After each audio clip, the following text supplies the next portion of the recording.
उपासना समर्पण योग chapter 6 day 13। सभी को प्रणाम, जय गुरुदेव।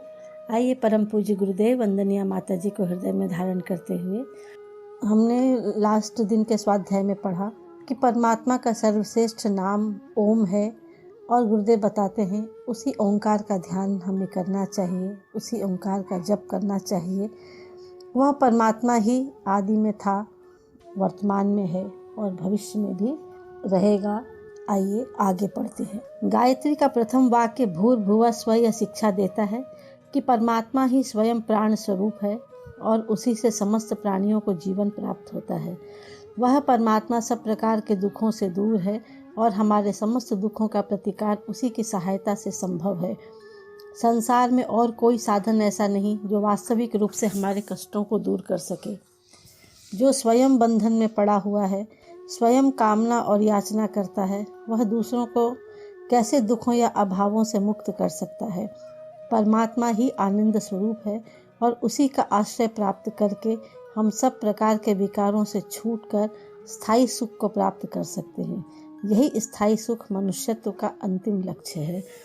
हमें गायत्री मंत्र के अर्थ के द्वारा गुरुदेव वास्तव में हमें ये बता रहे हैं। गायत्री मंत्र का अर्थ तो हम सभी लोग जानते हैं, लेकिन यहाँ पर विशेष रूप से बताने का मतलब ये है कि मनुष्य का जो जन्म हुआ है वह है, सबसे पहला उसका लक्ष्य है कि वह मनुष्यत्व को प्राप्त करे। इंसान है तो इंसानियत को प्राप्त करे। तो वो कैसे होगा? तो कहते हैं वो गायत्री मंत्र में इसकी पूरी शिक्षाएं जो है वो भरी पड़ी हैं। तो इसका जो पहला पद है भूर्भुवः स्वः, उसकी शिक्षा गुरुदेव हमें यहाँ बतला रहे हैं। तो पहले क्या बताया कि वह परमात्मा ही स्वयं प्राण स्वरूप है और उसी से समस्त प्राणियों को जीवन प्राप्त होता है। हम सभी जो प्राणी कहे जाते हैं, क्यों? हम सब के अंदर ये जो प्राण तत्व परमात्मा ने भर करके दिया है, इसी कारण हम सब के अंदर प्राण है। हम जो ये हमारे अंदर जो ये जीवन है, जो कुछ भी कहीं पे कुछ हंसता बोलता उल्लासित होता दिखाई देता है, वह सब प्राण का ही असर है। जहाँ प्राण निकल गया तो बस तुरंत जो मनुष्य है उसके अगर प्राण जहाँ गए वह तुरंत उसकी वो शव में तब्दील हो जाता है। फिर उसको कोई नहीं कहता अरे वो व्यक्ति था, अमुक व्यक्ति था। तुरंत कह देते अरे ये अब उसकी लाश है, उसकी बॉडी है। तुरंत क्या था, क्या निकल गया? प्राण चला गया। तो कहने कि वह परमात्मा जो है वह सभी प्रकार के दुखों से दूर है और हमारे दुखों का दूर होना केवल और केवल परमात्मा की कृपा से ही होना संभव है।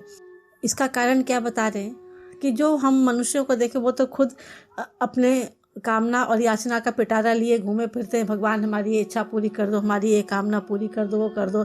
तो कह रहे हैं जो खुद ही मांगे फिर रहा है वो दूसरे की मांग को भला कैसे पूरा कर सकता है। जो स्वयं दुखी बना बैठा है वो किसी और के दुख को कैसे दूर कर सकता है।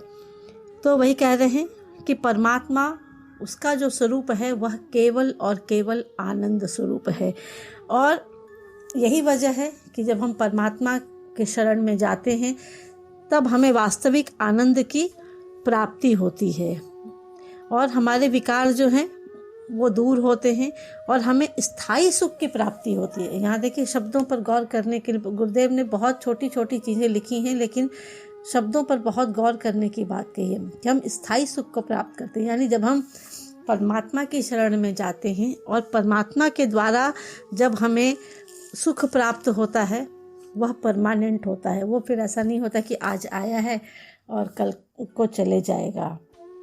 तो इसीलिए हमें हर समय कोशिश करके परमात्मा की शरण में ही जाना चाहिए और सभी लोग समान हैं, सभी मनुष्यों प्राणियों को अपने समान ही देखना चाहिए। यही मनुष्य के जीवन का अंतिम लक्ष्य है, ये बताया है गुरुजी ने। फिर कह रहे हैं यदि विचार किया जाए तो गायत्री मंत्र के इस छोटे से वाक्य में अपार शिक्षाएं भरी हुई हैं। जिस समय हमको यह ज्ञान हो जाता है कि एक ईश्वर ही सब प्राणियों में व्याप्त है, उसी का विस्तार होने से असंख्यों प्रकार के प्राणियों की, जिसमें मनुष्य भी सम्मिलित है, उत्पत्ति हुई है, तो हम अनेक प्रकार के पापों से, अन्याय और अत्याचार के कामों से बच सकते हैं। उस समय हम सहज में ही अनुभव करने लगते हैं कि जिन बातों से हमको कष्ट होता है या पीड़ा पहुंचती है वे बातें दूसरों के लिए भी हितकारी नहीं मानी जा सकती। परमात्मा की दृष्टि में एक छोटा सा कीड़ा भी उतना ही प्रिय है जितना कि एक राजा महाराजा। तो यहाँ पर बहुत बड़ी बात गुरुदेव ने बताई है कि ये गायत्री मंत्र तो दिखने में बहुत छोटा सा है और इसका ये जो पद है भूर्भुवः स्वः ये भी बहुत छोटा सा है, लेकिन इसकी शिक्षाएं जो है वो अपार अनंत हैं। गुरुदेव बता रहे हैं कि जिस समय हमारे को ये भान हो जाता है, जिस समय ये ज्ञान हमारे अंदर आ जाता है कि वो उस ईश्वर की चेतना ही हर प्राणी के अंदर व्याप्त है, वही प्राण समस्त प्राणियों में समान रूप से फैला हुआ है, यानी कि सभी समान हैं, अपने समान ही सभी को जो देखना सीख जाता है, हर किसी में परमात्मा को देखना सीख जाता है।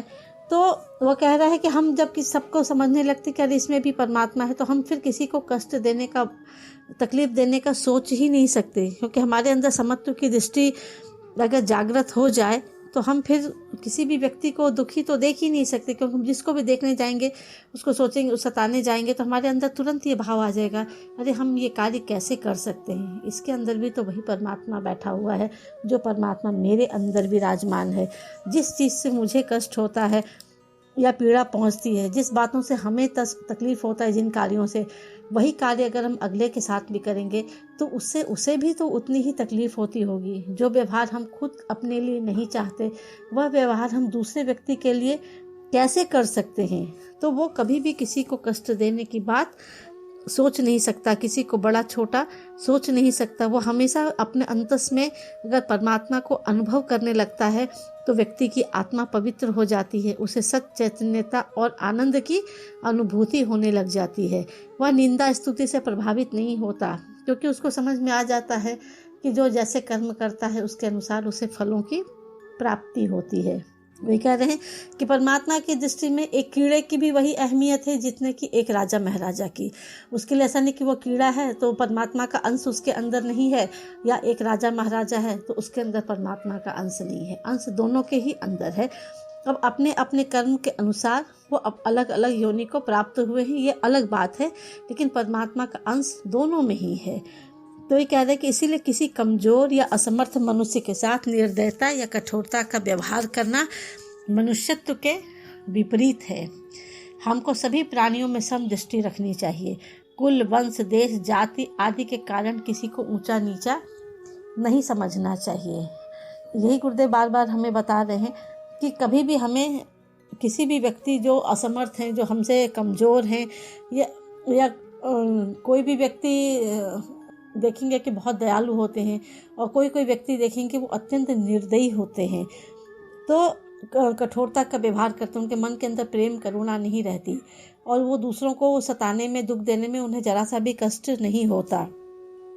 तो गुरुदेव ने ये बताया कि ये जो आचरण है वो मनुष्यत्व के विपरीत है। ये सारे कार्य जो आचरण है वो मनुष्य के किए जाने के योग्य नहीं है।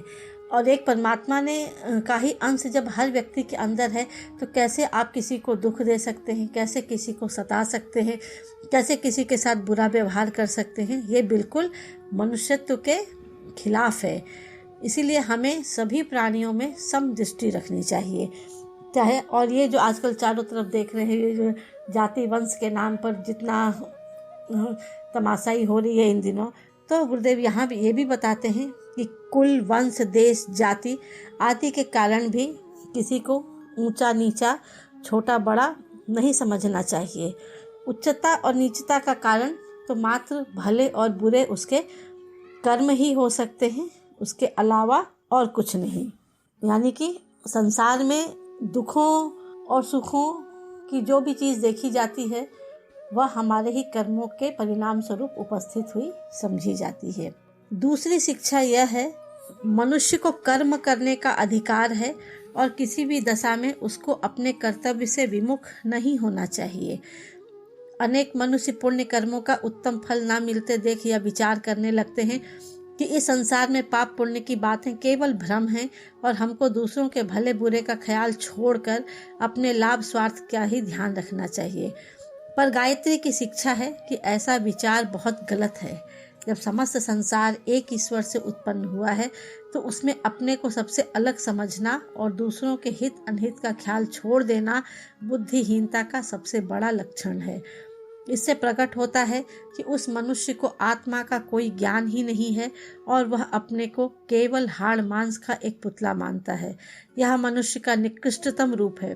इसलिए हमको गायत्री की शिक्षा अनुसार अपने उच्च आध्यात्मिक रूप को समझना चाहिए और अपने उचित कर्तव्य से किसी दशा में विमुख नहीं होना चाहिए। यहाँ बता रहे हैं कि मनुष्य को ईश्वर ने कर्म करने का अधिकार दिया है और मनुष्य को क्या करना चाहिए, किसी भी परिस्थिति में, किसी भी दशा में उसको लिए जो कर्तव्य बताए गए हैं, अपने कर्तव्य से कभी भी विमुख नहीं होना चाहिए, उसे मुंह नहीं मोड़ना चाहिए। कई बार ऐसा होता है कि मनुष्य को जब अपने कर्मों का फल नहीं मिलता तो उनके मन में ऐसा विचार आने लगता है कि ये जो पाप पुण्य की बातें बताई गई हैं ये बिल्कुल भ्रम है, इसमें कोई तर्क नहीं है और हमको एक दूसरे के भले बुरे का हमें कोई भी विचार नहीं करना चाहिए और हमें स्वयं अपने लिए सोचना चाहिए। ये सब कुछ नहीं होता, पुण्य पाप अच्छा बुरा कुछ भी नहीं होता, ऐसे विचार कई बार आने लगते हैं और व्यक्ति ऐसा सोचने लगता है कि बस हमें सिर्फ अपना अपना अपना ही सोचना चाहिए, अपना लाभ देखना चाहिए, अपने बारे में सोचना चाहिए, जो अपने लिए अच्छी हो, अपने स्वार्थ के ही बिल्कुल ध्यान रखना चाहिए। पर गुरुदेव कहते हैं कि गायत्री की यह शिक्षा है कि अगर किसी भी मनुष्य के मन में ऐसा विचार आता है तो वह अत्यंत ही गलत है।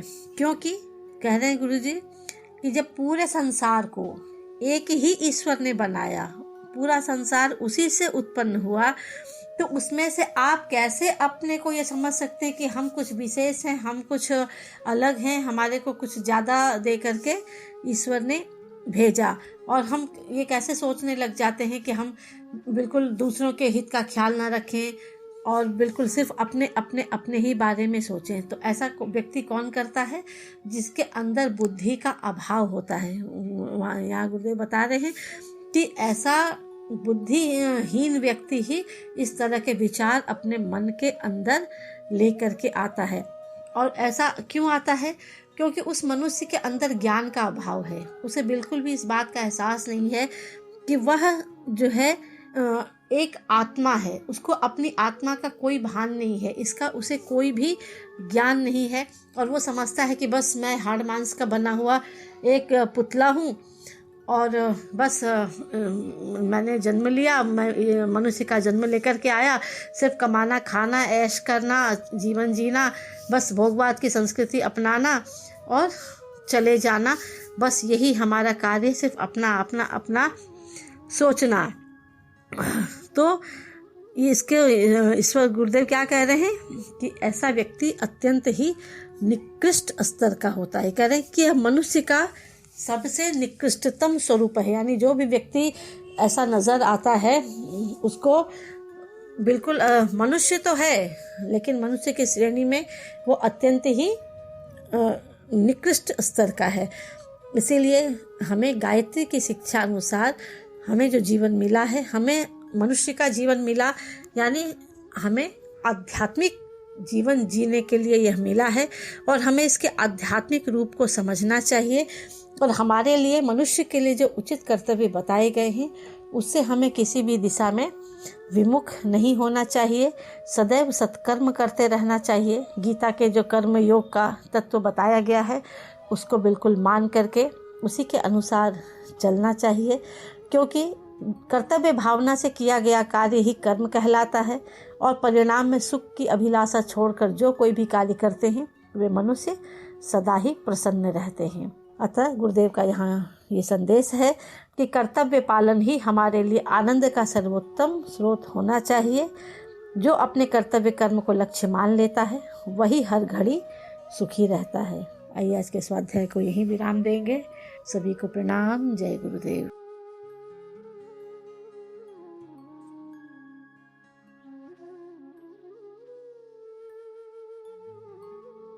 हमारे YouTube चैनल को सब्सक्राइब करें और बेल आइकन को दबाकर ऑल पर क्लिक करें ताकि नोटिफिकेशंस आपको मिलती रहें।